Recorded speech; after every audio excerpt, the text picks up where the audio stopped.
বেশি খেয়র হওয়া সম্ভব নয়। আল্লাহর যতটুকু ইলম আছে, জ্ঞান আছে, কারণ আল্লাহ পাক রব্বুল আলামিন কইরা সমুদ্রের মধ্যে যদি একটা সুই ছাড়া হয়, সুই বা এমনি শাহাদত আঙ্গুল, এটা তুলতে সময় যে পরিমাণ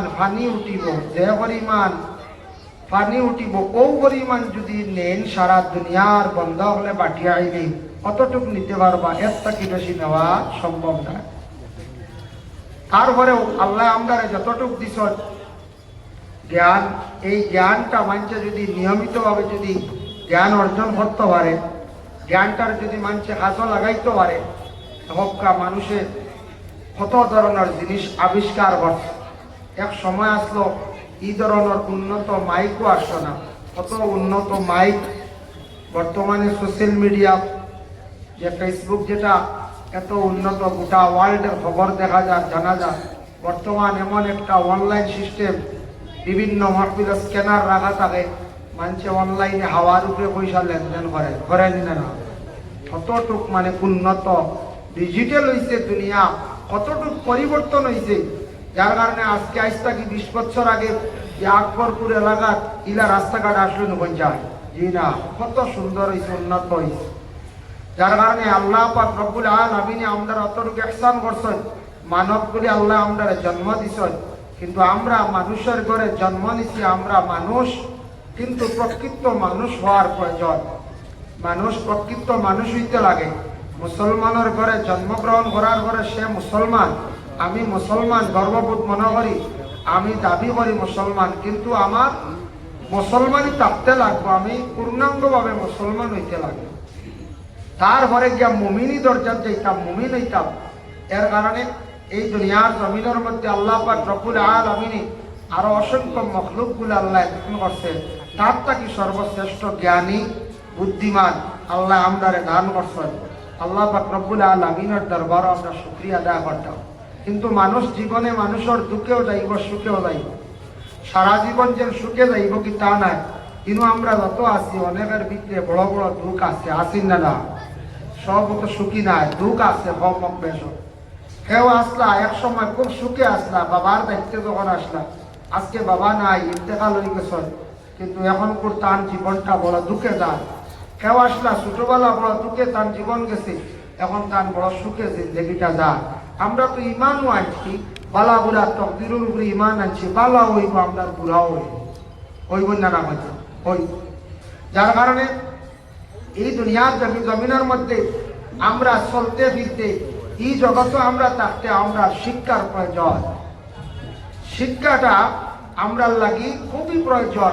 শিক্ষার মধ্যে সবথেকে বেশি গুরুত্ব সহকারে আমরা মানিয়া নিতাম যে জেনারেল শিক্ষার আগে ইসলামিক শিক্ষা যেটা, ইসলামিক শিক্ষা যেটা, ওটার উপরে আমরা বেশি গুরুত্ব দিতাম।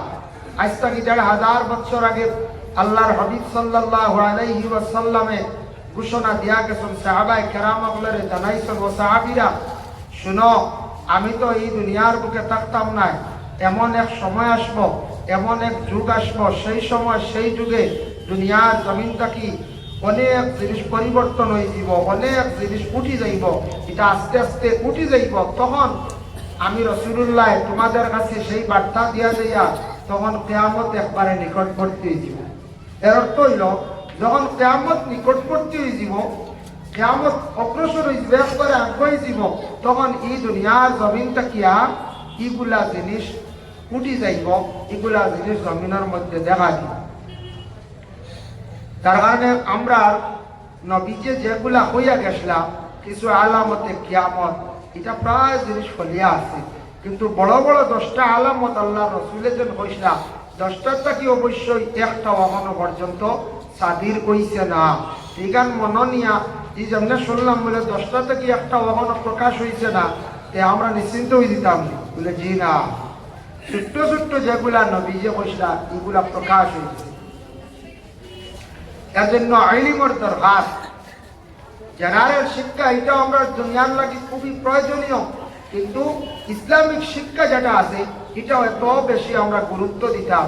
কারণ ইসলামিক শিক্ষারে যদি পিছিয়ে রাখি, এটারে যদি আমরা একবারে ছাড়ি দিয়ে ভুলে যাই, তাহলে আমরা মানুষ হিসাবে আমরা সুরত সকল গঠন থাকবো, কিন্তু আমরা পূর্ণাঙ্গভাবে মুসলমান হইতে পারতাম না, আমরার মধ্যে মানবতা থাকতো না, ধার্মিক কোনো জ্ঞান থাকতো না। এর লাগে ইসলামিক শিক্ষার উপরে আমরা বেশি করিয়া গুরুত্ব দিতাম। যেমন রাসূলুল্লাহ কিতাব হইয়া গেছিলাম। عن أنس رضي الله تعالى عنه أن رسول الله صلى الله عليه وسلم হযরত আনাস রাদিয়াল্লাহু তাআলা আনহু থেকে বর্ণিত তাই হযরা আল্লাহর রাসূল এইভাবে ঘোষণা দিয়া গেছেন, নবী যে হইয়া গেলাম, ইয়াকুলু ইন্না মিন আশরাতিস সাআতি আন ইয়ারফা'আল ইলমু। ও আমার সাহাবী সকল শুনো, এমন এক সময় আসবে সেই সময় জমিন থেকে আস্তে আস্তে ইলম জমিন থেকে উঠি যাইব। ইয়া রাসূলুল্লাহ, ইলম কেমনে উঠিব? নবী যে তখন তাদের উত্তর দিলা কইলা, শুনো, জমিন থেকে ও পরিমাণ ইলম উঠা আরম্ভ হইব, মানুষের প্রথম অবস্থায় ইলমকে মানুষের গুরুত্ব দিত নাই। ইলম জ্ঞানী ব্যক্তি এরে মানুষে কেমন গুরুত্ব দিত নাই। ইলম আস্তে আস্তে জমিন থেকে উঠা আরম্ভ হইছে। সেই হাদিসের শরার মধ্যে লক্ষণ দেখলাম, ইলম মানুষে কি জিনিস বুঝা যাইত নাই, ইলমের কদর কতটুকু মানুষে বুঝতো নাই। ইলমওয়ালা ব্যক্তিদের মানুষে গুরুত্ব দিত না, সম্মান তেমন করত নাই। যার ভিতরে তেমন ইলম নাই ওই মানুষে বেশিরভাগ মানুষে প্রাধান্য দিব। হাসাও তো, একজন যোগ্য ব্যক্তি যদি ও সামনে ইলেকশন আনলিনা না, যোগ্য ব্যক্তি যদি অতি শিক্ষিত গ্রাজুয়েট মানুষ, শিক্ষা খুব বেশি কোয়ালিফাইড মানুষ, তাই যদি খাড়া হয় বলে আমার আপনারা বুট দেখবো, আমি কিন্তু সমাজের কাজ করি, দেখবে আমরার মধ্যে পাট ধরি নাই, না যোগ্য নাই, জ্ঞানী ব্যক্তিটা পরিচয় করা নাই। আমরা এরকম যেন বেশি মামু দিবা মনে হয় বা যেন বেশি মায়া করো এনরে বুট দেওয়া বলে না। জ্ঞানের ফলে একটা গুণ আছে, যোগ্য ব্যক্তিরে আমরা কোনো সময় আমরা যাচাই করার চাই না। এই মানুষের ভিতরে জেনারেল শিক্ষাও আছে, ধার্মিক কিছু জ্ঞান আছে, চলা চরিত্র সুন্দর আছে, এই মানুষটারে আমরা সমাজসেবী বানাই, এটা ব্যাপারে আমরা গুরুত্ব দিই না। বর্তমান সময়ে এমন একটা সিচুয়েশন বাবা, প্রায় মসজিদের ইমাম যারা আছেন আমরা দেশের মধ্যে, মসজিদের ইমাম সাহেব বকল রাখতে গিয়া আমরা মহল্লাবাসীর কর্তব্য হইল একজন জান্নেওয়ালা হক্কানি আলিম সাহেব কিংবা তহক্কানি একজন হাফিজ সাহেব, উপযুক্ত জ্ঞানী একজন যদি ইমাম হিসাবে আমরা যদি রাখি, আর ইমাম সাহেব যদি আমরা দায়িত্বগুলা গ্রহণ করাই, এটার থেকে ফায়দা আছে। গ্রামের মানুষদের উপযুক্ত উপদেশ দিয়া দিতে পারবা, গ্রামের মানুষের সুশিক্ষা শিক্ষিত করতে পারবা। আমরা বর্তমানে এমন গরিবী দেখা দিল বাবা, উপযুক্ত আলিমহল রাখতে প্রচুর পরিমাণের টাকা লাগে, গতিকে আমরা সংখ্যা কম খালি গরিবী দেখাই, গতিকে উপযুক্ত আলিম হলে ইমামতি প্রায় 3.5 সারা বাইরা হাজার 12 বড় বড় বিজনেস হোক, মিডিল ইস্ট হোক, বেঙ্গালুর, চেন্নাই, মহারাষ্ট্র, সারা বাইরা যারা দিয়ে আমরা দিনের বেশি খান করাইতাম, যারা দরিয়া বেরিয়ে রাখতাম, এরা যারা হয়তো এরা আমরা রাখতাম পারি না বলে এমনি রাখলে তো 10,000 আর দিবাই ভাই দিয়ে 6 দিয়া বলার চিন্তা আমরা প্রায় জায়গা তোলাম। দুঃখ লাগছে বাবা, আমার জীবনে একদিন মাগরিবের নামাজ এক জায়গার মধ্যে পড়িলাম, পড়ার পরে মিয়া সাহেবে পড়াইতাম গায়রিল মাগদুবি আলাইহিম ওয়ালা তাআতিলিন, ওরা সাহেব বুঝাইছে তাআতিলিন। নামাজ থেকে বাইরে হইলাম, কইলাম বলে ইটা কিটা আল্লাহ তাআতিলিন কি হয়, ওয়াল্লিন বইতে আমরা ওয়াল্লিন বইতে বাজু লাগতে রাখবা, ও তোরটা নিয়ে আমরা মাঝে কিছু একটা খেলাম রানি ই তিলিন কি বুহান থেকে দেশের জায়গা তো আমার সাপ শুনছি, 2 রাখা তো শুনছি, একবার কইলাম বাঙ্গিলি কাম নামাজ লিয়ালে চলি গেছে গিয়া তো এখান থেকে আইলো বা নামাজ পড়ে খামসার মানুষের জিজ্ঞাসা করলাম ইমাম সাহেবের বাড়ি কোথায়, বলে অমুক জায়গা। ইমাম সাহেবের পড়া ব্যাপারে একটু জিজ্ঞাসা করলানি বা একটু তদন্ত করলানি, বলে না বলে পড়ার মধ্যে আমার জানা মতো আস্তে আস্তে একজন যে হইলাম, বলে ইমাম সাহেবের বিশেষ করে পড়ার মধ্যে একটা মানে গলত আছে। পরবর্তীতে এটা খবরে প্রকাশ খবর পাইলাম তার জবানের মধ্যে একটা বাড়ি আছে, যদিও বাড়ি হয় তাই চেষ্টা করতা, কারণ ইয়া দেখছে লেখনে যদির দ্বারা নামাজ পড়াইবা ইমাম সাহেবের ক্ষতি হইব, গুনাহগার হইবা, নামাজ নষ্ট হইব, মহল্লার মানুষের নষ্ট হইব নামাজ। এর কারণে বুঝি শুনি আমরা কোন সময় ইমাম সাহেব হল রাখতাম। তো তেনকার বলতে জবানো বাড়ি আর তো চলো বেতন বলার কিন্তু বুঝতে লাগবো, চিন্তা ধারণা করতে লাগবো। তাই ঠিক করো, আমরাও ঠিক হইতে পারলেও হয় নাই, জানি শুনি বলে খালি কম পয়সাতে কাম করলে হইতো না। যার জন্য আল্লাহর বান্দাগণ দয়া করিয়া ইলম যেটা আছে, নবী যে ফরমাইছেন ইলম জমিন থেকে উঠি যাইব, ইলম থেকে ইলমের গুরুত্ব মানুষে দুনিয়ার জমিনের মধ্যে মানুষে দিত নাই। এর জন্য ইলম আগের তুলনায় কমি যান বলে খিলা কমে। আগে আগে বড় বড় পণ্ডিত হলে, বড় বড় জ্ঞানী ব্যক্তি হলে, আলিম হলে বড় বড় কিতাবাদি লেখিয়া গেছেন। বর্তমান সময় কতজন আলিম হলে কিতাব লেখরা, কতজনের তফসির লেখিয়া যাইতরা বলে না। ইলিমটা আস্তে আস্তে উঠে আরম্ভ হয়ে গেছে গিয়া, ইলিমটা জমিন আস্তে আস্তে কমে যাক। আর আমরা ইলিমের গুরুত্ব দিনে দিনে কমাইলি আর বলে খিলাম। আজকে আপনাদের আকবরপুর গ্রাম হোক, পার্শ্ববর্তী কোনো গ্রাম হোক, প্রত্যেকটা গ্রাম থাকি দেখবা সকালবেলা স্কুলের সময় ছেলে সন্তান কতজন বাহিরিয়া যায় বলে কমাস কম ৬০-৭০ জন ছেলেরা স্কুলের মধ্যে যায়, কিন্তু মাদ্রাসাত মাত্র দেখবা ২ থেকে ৫ জন, ৭ জনের থেকে বেশি নাই। দ্বীনে ইসলাম রে নবী যে তো মেহনত করিয়া দুনিয়ার জমিনের মধ্যে জিন্দা করিয়া রাখিয়া গেছেন, যে দ্বীনে ইসলামের জন্য আমার নবী যে কত কষ্ট করলা, এই দ্বীনে ইসলাম রে টিকায় রাখতে হইলে বাবা মাদ্রাসার প্রয়োজন আছে আর ইলমের প্রয়োজন আছে। মাদ্রাসার ইলম যদি থাকে না, দ্বীনে ইসলাম জমিনও টিকতো নাই। নবী যে ইসলামের জন্য কত কষ্ট করছেন, বগবী কিতাবের মধ্যে দেখলাম নবীজি মক্কার থেকে যখন তাইফ শহরে যাইতা, তাইফ শহরটা অত সুন্দর, ঠান্ডা, যারা হুজ্জাজে কেরামহল গেছেন দেখি আইছেন, বড় বালা এক জায়গা, বড় সুন্দর এক জায়গা, বড় ঠান্ডা জায়গা, জায়গাটা বড় নিরাই বোঝা যায়, ওলারাই গরমও বোঝা যায় না। এই তাইফ শহরটা আমরা নবীজির খাতিরে আল্লাহ পরিবর্তন করছে, সম্মানী বানাইছে। বগবী কিতাবের মধ্যে লেখছেন বলে কিলাম, নবীজি যখন মা আমিনার গর্ভের মধ্যে ছিলাম, আমিনার পেটে থাকা অবস্থায় একদিন জিব্রাইল অর্ডার করলা, কইলে জিব্রাইল তুমি যাও তাইফ যে শহর যেখানে আছে সেই শহরের মধ্যে গিয়ে একটি বাড়ি পাইবে, হালিমা নামক একজন মহিলা। সেই মহিলার বাড়ির থেকে চতুর্দিকে তুমি মাপ দিবাই, কতখান বলে ৭০ মাইল ৭২ মাইল পর্যন্ত চতুর্দিকে তুমি মাপ দিবাই। আর গভীর হইল গিয়ে ৭০ হাত, ও পরিমাণ মাটিটারে তুমি এই জায়গার থাকি সরাইয়া তুমি কি করিও, বাহারে মইজিদ একটা দরিয়া আছে সেই জায়গায় নিয়ে ছাড়ি দিও। আর নীল দরিয়া আর বালা মাটিটা নিয়ে তাইফর শহরটা সুন্দর করিয়া রাখি দিও। বুঝবাইছো? জিব্রাইল রে কইলা ৭২ মাইল আর ৭০ হাত গভীর মাটিটা সরাইয়া না বাহারে মইজিদ ছাড়ি দিও। আর নীল দরিয়ার মাটি আনিলিও, আনিয়া মাটিটা সমান করি আবার রাখি দিও, জেলা সরাইবাই ওলা আনি ভরপুর করে রাখি দিও। আমরা বাড়ির তো কিছু মাটি বুড়াতো নেওয়ার পরে কিছু কন্যানি বন্ধর মাটি দেও, গল্লা মাটি দাও, সবজি অন্না বা গাছ কাছড়া অন্না, এইভাবে নবীজির জন্য আল্লাহ মাটি পরিবর্তন করাই দিল।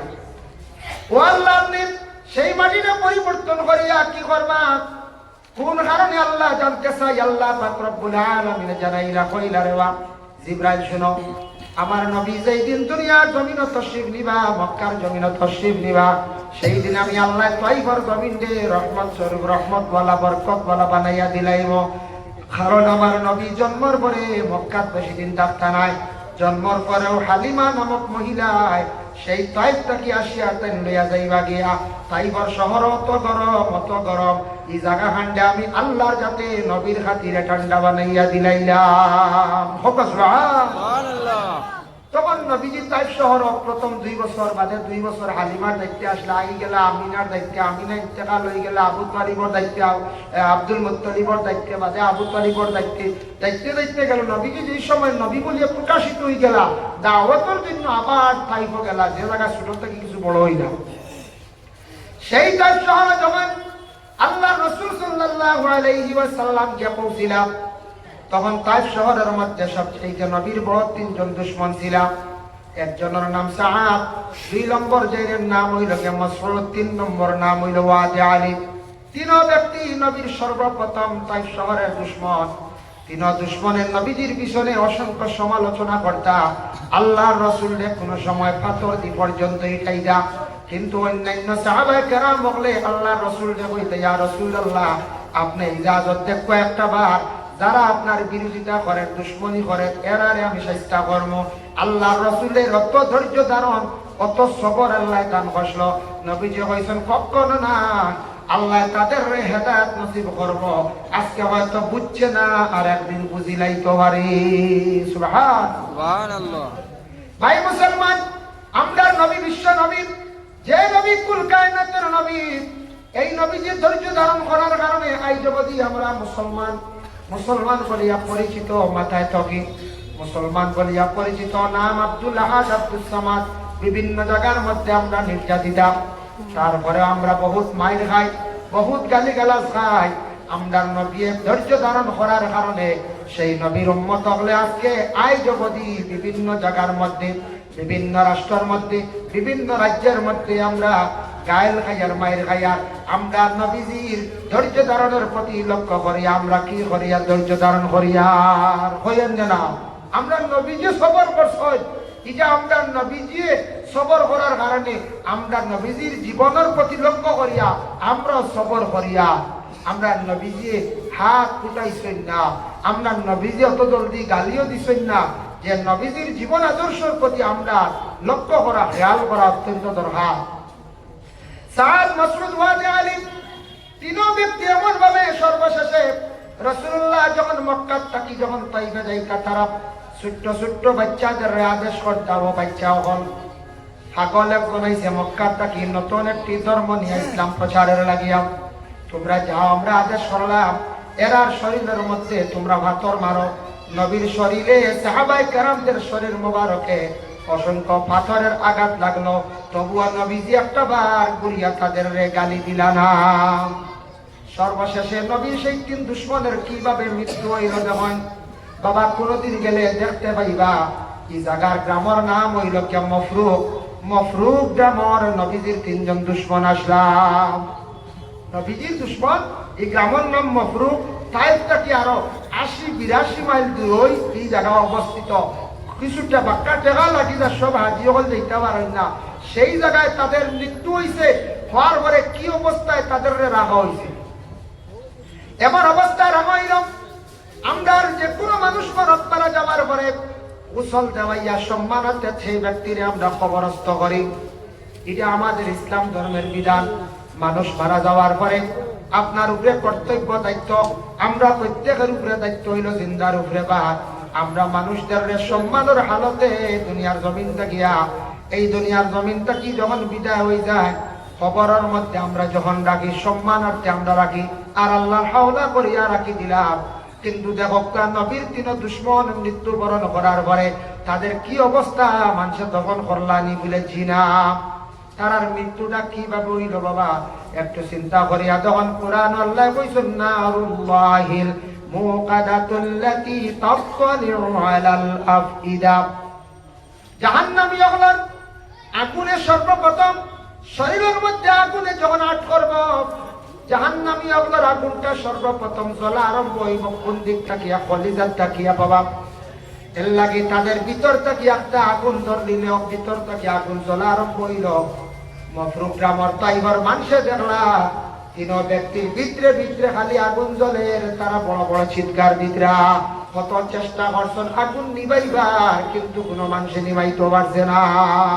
ভিতরে ভিতরে জ্বলি জ্বলি তিনটা জ্বলিয়া মারা গেছেন। সেই গ্রামের সেই এলাকার মানুষে কোনো অবস্থায় এরা আর দমন করছে না, খাবানো দিছে না। এক জায়গা পাহাড়ের সাইডে নিয়া পাথর দিয়া ডাকিয়া রাখি দিছ। আজ পর্যন্ত এখনো পর্যন্ত কোন সময় হজ্জাতে কেরামহল গেলে পাথর দিয়া তার উপরে ওটা পাথর দিয়া বুঝবাই যায়। কারণ বেয়াদবি করছেন ভাল লাগে, নবীজির লাগে যে দু জাহানের বাদশা সর্বশ্রেষ্ঠ নবী, শেষ নবী, সেই নবীর জন্য আমরা দিন ইসলাম পাইলাম। ওই নবীজি দিন ইসলাম কত কষ্ট করিয়া দুনিয়ার জমিনের মধ্যে প্রতিষ্ঠিত করিয়া গেলা বাবা। নবীজির ইন্তেকালের পূর্বে একদিন রাসূলুল্লাহ তান হুজরা মোবারকের মধ্যে শরীরটা অসুস্থ, কমজোর। ফজরের রক্তের আযান হয়ে গেল, সাহাবায়ে কেরামরা অপেক্ষায় আল্লাহর রাসূলের ইমামতি করেন। নবীজি যখন অনুপস্থিত হযরত আবু বকরের ইমামতি করেন। একদিন এমন অবস্থা হইল রাসূলুল্লাহ অতি কমজোর, যার কারণে ফজর রক্তে মসজিদের মধ্যে যাওয়া সম্ভব হইল না। সাহাবায়ে কেরামরা অপেক্ষা করতে করতে খান্দনাই গেল। সাহাবায়ে কেরামরা হঠাৎ আবু বকরের সামনে দিয়া যখন জামাতের সহিত নামাজ আরম্ভ করে দিলাম, ওই সময় রাসূলুল্লাহ আওয়াজ শুনছেন মসজিদে নববীর মধ্যে নামাজ চলিতে আছে। আয়েশা সিদ্দিকারে জানাইলা, আয়েশা সিদ্দিকা, ওগো আয়েশা, আমার মাথাটা একটু উঁচা করিয়া ধরো যায়। আল্লাহর রাসূলের আদেশ ক্রমে আয়েশা আল্লাহর রাসূলের মাথাটা একটু উঁচা করছেন। জানালার দিকে খিড়কির দিকে চাইয়া আল্লাহর রাসূলে হামদিলা আর চকুর পানি ছাড়লাম। আয়েশা জানেন, ইয়া রাসূলুল্লাহ, আপনি খান্দন কেনে? আপনার সাহাবীরা নামাজ পড়িতরা দেখিয়া বলে, আয়েশা গো, এই জামাত কায়েম করতে গিয়া, এই জামাত দুনিয়ার জমিনে জারি করতে গিয়া আমি কত মাইল খাইলাম, কত পাথরের ইটা খাইলাম। ওগো আয়েশা, জানিয়া রাখিও, আমি ও কারণে খান্দিয়া, এই খান্দন আমার দুঃখের খান্দন নাই, সেই খান্দন হইল সুখের খান্দন। আমি আজকে চেষ্টা করলাম, মেহনত করলাম, আজকে দিন ইসলামের জমিনের মধ্যে জারি করলাম। আমার সাহাবায়ে কেরাম হলে এইভাবে হাতার বান্ধিয়া নামাজ পড়িতরা। আমার ধারণা হইল গিয়া কিয়ামতের আগ পর্যন্ত সারা সাহাবায়ে কেরাম হলে কিয়ামতের আগ পর্যন্ত আমার উম্মত হলে এইভাবে জমাত বন্দিয়া নামাজ পড়িবা। সুবহানাল্লাহ। নবী যে কান্দিনা, এই কান্দন কিন্তু দুঃখের নয়, সুখের। বলে হায় রে হায়, মেহনত করলাম, ভালো লাগছে। যার জন্য আল্লাহর বান্দাগণ, ইলম দুনিয়ার জমিনের মধ্যে আমরা লাগি প্রয়োজন। নবী যে ফরমান, ইলম একদিন উঠে যাইব দুনিয়ার জমিন থাকিয়া। এর জন্য আপনাদের সন্তান দিয়াছেন বাবা, মাদ্রাসার মধ্যে দিছন দিলে সন্তানের প্রতি একটু খেয়াল করবা। আমি একটা জিনিস বুঝতাম পারি না বাবা, দুনিয়ার জমিনের মধ্যে যত জেনারেল এডুকেশন আছে, প্রতিষ্ঠানগুলো আছে, এগুলার মধ্যে আমরা ফিস দিয়া আমরা বাচ্চান্তরে পড়াই না। প্রাইভেট স্কুল উন্নত ভালো ভালো আছে, স্কুল ন্যাশনাল স্কুল আছে, অক্সফোর্ড আছে, সেন্ট্রাল স্কুল আছে, আমরা পড়াই যে ছেলেটা অতি শিক্ষিত জ্ঞানী হইলে একদিন বড় ধরনের চাকরিজীবী হয়ে যেতে পারে। এটা ধারণা ঠিক বালা। এত মেহনত করিয়া, এত টাকা খরচ করিয়া আমরা জেনারেল উচ্চ শিক্ষা শিক্ষিত আমরা বানাই, কিন্তু আমরা ধার্মিক লাইনে ইসলাম ধর্মের ব্যাপারে আমরা দয়া করিয়া যদি মুসলমানের আওলাদরে যদি ওলা কিছু টাকা খরচ করে যদি পড়াইতাম, উপযুক্ত জ্ঞানী আলিম হইলাম। বাদুর লটকানার হুসেন ভাই টাইম দিয়েছেন 500 টাকা। আল্লাহ যাই হোক, দোয়ার আগে দোয়া লইব। এর লাগে ইটার উপরে যদি আমরা ওলা গুরুত্ব দিতাম, আমরা কিটা আলিমহল কিটা পিএইচডি করছেন নানি, অসংখ্য আলিমহল ডক্টরেট করিয়া বয়া, অসংখ্য আলিমহল ডিগ্রি করিয়া বয়া, অসংখ্য আলিমহল আপনার অনার্স করিয়া বয়া। আমরা নিজে বেজান ভাই, আলিম হইলে কিটা পিএইচডি করা যায় না নি, ইঞ্জিনিয়ার বনা যায় না নি, সব বনা যায়, সব হইল নিজের কাছে। অসংখ্য আলিমহল আসন, অতি শিক্ষিত আসন, কিন্তু আমরা এক জিনিসের অভাবে আমরা অবহেলা করার কারণে আমরা সন্তানাদিরা উপযুক্ত জ্ঞান অর্জন করতে পারে না। স্কুলও যে হারে টাকা পয়সা আমরা খরচ করি, এটাকে যদি মনে করো মাত্র 30% যদি টাকা ছাত্রর করে যদি খরচ করতাম মাদ্রাসা, কিন্তু তো 100 মনে করো এইটাকে যদি মাত্র 30%, 40%, 50 কাম নাই, এই টাকাটা যদি মাদ্রাসার ছাত্রর করে যদি খরচ করতাম, উপযুক্ত আলিম হইল, উপযুক্ত হাবিব হইতে পারল রে, উপযুক্ত কারি হইতে পারল রে, আমরা মাঝে মধ্যে বেড়া লাগি যে আমরা খেয়াল করি না। কারণ প্রত্যেকটি মাদ্রাসার মধ্যে জেনারেল শিক্ষা আছে, কিন্তু আলিমানা পড়তে হইলে এত টাপ বেশ পেশার বেশ কারণটা দিতে হয়। জেনারেল শিক্ষার জন্য 5 থেকে 6টা সাবজেক্ট শেষ, কিন্তু মাদ্রাসার যে আপনার ছেলে পড়াইবা মেধাবী ছাত্রর প্রয়োজন, ইয়াদ শক্তিওয়ালা ছাত্রর প্রয়োজন। তার কারণ আপনি সুস্থ সবল আপনার বাচ্চারে দিতে হবে। তার কারণটা কি? কারণ অ্যারাবিক যখন সাবজেক্ট থাকে আরো 6টা, জেনারেল আরো 6টা, বা নিম্নতম 5টা, 6, 5, 11টা ব্রেন ফাস্টওয়ালা আপনার ছেলে দিতে লাগবো। আমরা দুর্বল দিলাইব থেকে একদিকে -1। 2 নম্বর হইলো আমরা টাকা খরচ করি না, প্রাইভেট মাস্টার রাখি না। প্রাইভেট মাস্টার রাখিয়ে যদি জেনারেল অগ্রসর করাইতাম, আর নেশা বকলে যেটা এরা বিজ্ঞান যেটা অর্জন করায় বস যতটুকু পড়েন সম্ভব কাফি আর লাগে না, বেশিরভাগ মাইনাস হয়ে যায় বলে যখন এরাবিকর উপরে জোর দেওয়া হয়ে যায়, বেশি প্রেশার দেওয়া হয়, তখন মাদ্রাসার ছাত্র জেনারেল প্রায় সময় কমজোরি হয়ে যায়। প্রাইভেট মাস্টাররা কে প্রাইভেট অবস্থায় আমরা পড়াই না। এই দুর্বলতার কারণে আমরা ছাত্র জীবনে প্রায় ছাত্রর ইলম কমে যায়, জ্ঞান পুরাপুরি অর্জন করতে পার না। এক তো হইল যে প্রেশার বেশ, সাবজেক্ট বেশ, দ্বিতীয় নম্বর হইলে আমরা লগে থাকি না। নবী যে বর্মায় এমন এক